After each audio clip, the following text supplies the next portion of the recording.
बताइए भाई कैसे हैं आप सब लोग, कैसी चल रही है होता है मेरे प्यारे दोस्त। आसान चैप्टर होता है और पेपर में यहाँ से क्वेश्चन पूछे जाते हैं। इसे कहा जाता है अनुपात और समानुपात। डुप्लीकेट रेशो क्या होता है? सबसे पहले आता है कि ये डुप्लीकेट रेशो का क्या बवाल है। डुप्लीकेट रेशो जिसे हम लोग वर्गानुपात कहते हैं, वर्गानुपात कहते हैं। इसके बाद आता है ये सब डुप्लीकेट रेशो क्या होता है। सब डुप्लीकेट रेशो क्या होता है? सब डुप्लीकेट रेशो क्या होता है? जिसे मेरे प्यारे दोस्त हम लोग वर्गमूलानुपात कहते हैं। क्या कहते हैं? वर्गमूलानुपात कहते हैं। इसके बाद मेरे प्यारे दोस्त आता है तीसरा आता है ट्रिप्लीकेट रेशो क्या होता है। ट्रिप्लीकेट रेशो क्या होता है? ट्रिप्लीकेट रेशो क्या होता है? जिसे मेरे प्यारे दोस्त हम लोग कहते हैं घनानुपात कहते हैं, जिसे हम लोग कहते हैं घनानुपात कहते हैं। और सब ट्रिप्लीकेट रेशो को हम लोग कहते हैं। चौथा आता है सब ट्रिप्लीकेट रेशो क्या होता है। सब ट्रिप्लीकेट रेशो क्या होता है? सब ट्रिप्लीकेट रेशो क्या होता है? जिसे मेरे प्यारे दोस्त हम लोग कहते हैं घनमूला अनुपात कहते हैं। क्या कहते हैं? घनमूला अनुपात हम लोग बोलते हैं, सब ट्रिप्लीकेट रेशो हम लोग बोलते हैं।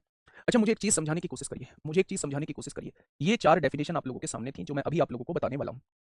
इसके बाद मैं आप लोगों से अनुक्रमानुपाती, इन दो चीजों पर और बात करूंगा। अनुक्रमानुपाती जिसे हम लोग कहते हैं, यहां भी क्वेश्चन बनता है।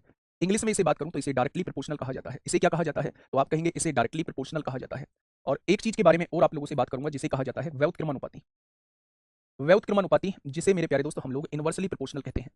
इनवर्सली प्रोपोर्शनल कहते हैं, जिसे हम लोग इनवर्सली प्रोपोर्शनल कहते हैं। इन चीजों पर हम लोग जो है वो थोड़ा सा बात करने वाले हैं। ये 6 पॉइंट आपके सामने लिखे हैं। इन 6 पॉइंट पर मैं आप लोगों से बात करने वाला हूं। थोड़ा सा ध्यान से सुनिएगा। स्पेशल टॉपिक बेटा परसों से है ना? परसों इसका डुप्लीकेट रेशो पूछा जाता है तो जस्ट आपको इसका स्क्वायर करना है, 25/36 हो जाएगा।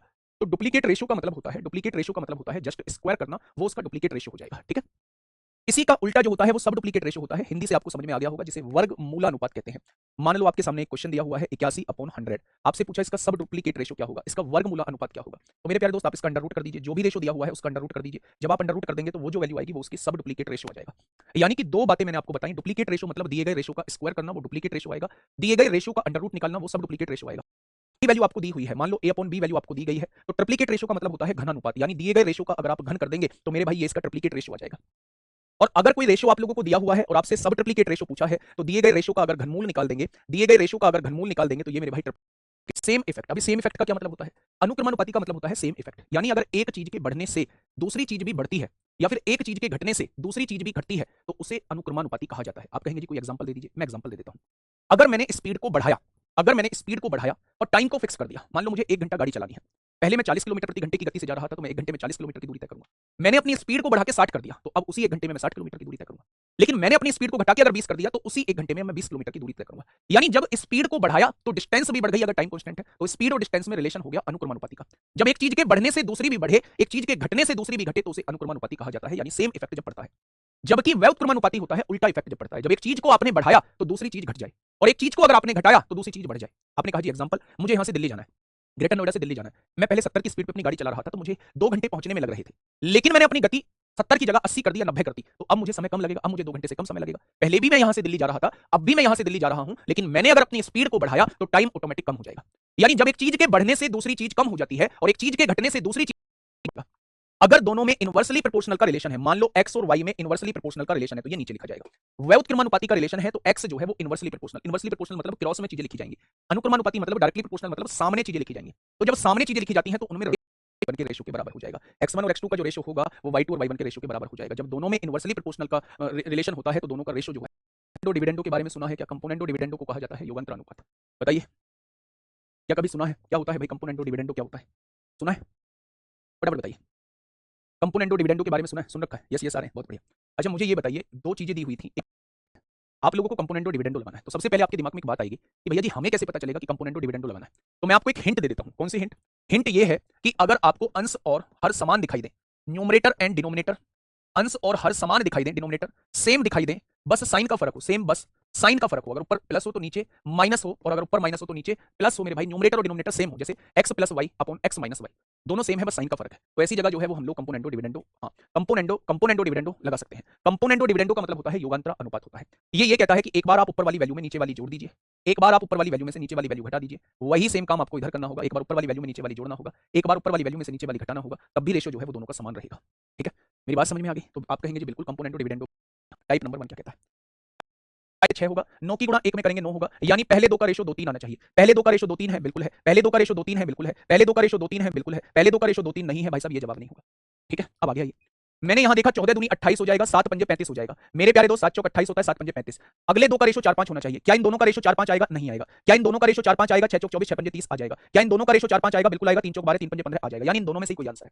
अब देखिए डी और सी, 7 पंजे कितना होगा? 35 होगा। 10 तिया कितना होगा? 30 होगा। 5 सत्ते 35 होगा, 5 छंग 30। अगर डी और सी का रेशो 7-6 आ रहा है तो सी और डी का रेशो 6-7 आएगा। क्या उल्टा कर देंगे? 6-7 आएगा। यानी सी और डी का रेशो 6-7 आना है। सी और डी का रेशो 5 छंग 30, 5 सत्ते 35 आ जाएगा। क्या इन दोनों का रेशो 6-7 है? नहीं है, ये भी जवाब नहीं होगा। तो मेरे प्यारे दोस्त यही इस क्वेश्चन का जवाब हो जाएगा।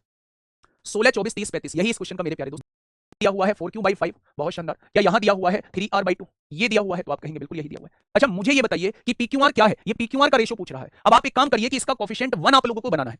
कोफिशिएंट 1 बनाना है ना, तो मेरे भाई इन तीनों का एलसीएम ले लीजिए आप। मैंने आपसे कहा 2, 4, 3 का एलसीएम कितना होगा, तो आप कहेंगे 2, 4, 3 का एलसीएम 12 होगा। अगर 12 होगा तो 12 का भाग नीचे कर दीजिए, यहां 12 का भाग कर दीजिए और यहां 12 का भाग कर दीजिए, डिवाइड कर दीजिए 12 से। जब आप 12 से डिवाइड करेंगे तो ये 6 बार कट जाएगा। जब आप 12 से डिवाइड करेंगे 3 बार कट जाएगा। जब आप 12 से डिवाइड करेंगे 4 बार कट जाएगा।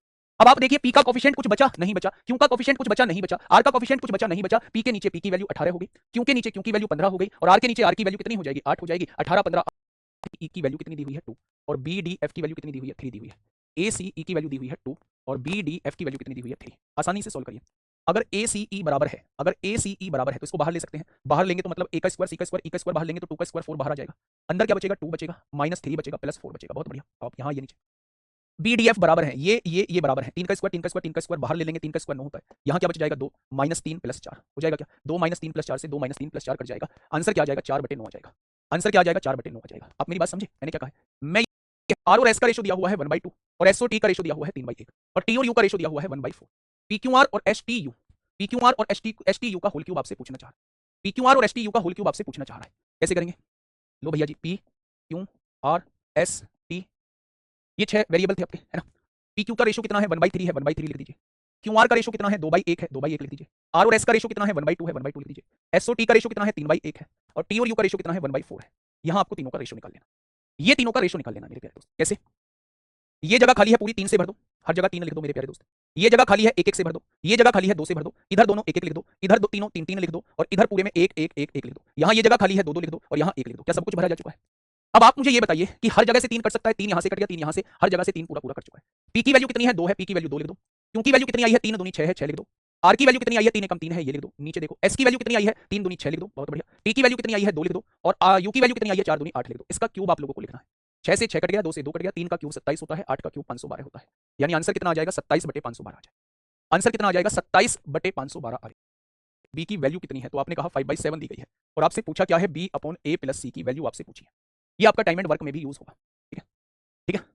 अगर मैं आपसे ये कहूं मेरे प्यारे दोस्त, ध्यान से समझना। अगर मैं यहां देखता हूं 3, ये कौन से वेरिएबल है? तो आपने कहा ये 3 वेरिएबल है, ए बी और सी। मैंने कहा यहां कौन से 3 वेरिएबल है? तो आपने कहा यहां भी ए बी और सी है। अगर मैं यहां वैल्यू जोड़ रहा हूं तो a + b + c कितना आ रहा है? 4 और यहां वैल्यू जोड़ रहा हूं तो a + b + c कितना आ रहा है? 12। मेरे प्यारे साथी, अगर a + b + c ऊपर है, a + b + c नीचे है तो तीनों को जुड़ के समान आना चाहिए। तो समान करने के लिए यहां 3 की गुणा कर दो, 3 एकम 3 होगा, 3 तिया 9 होगा। अब जुड़ के यहां भी तीनों का योग 12 आएगा और यहां भी तीनों का योग 12 आ रहा है। यानी a की वैल्यू कितनी आ चुकी है? a की वैल्यू 3 आ चुकी है, c की वैल्यू कितनी आ चुकी है? 5 आ चुकी है। तीनों का योग कितना था? 12 था। 12 में से इन दोनों का योग 8 हो चुका है, तो 12 में से 8 गया तो b की वैल्यू कितनी आ जाएगी? 4 है।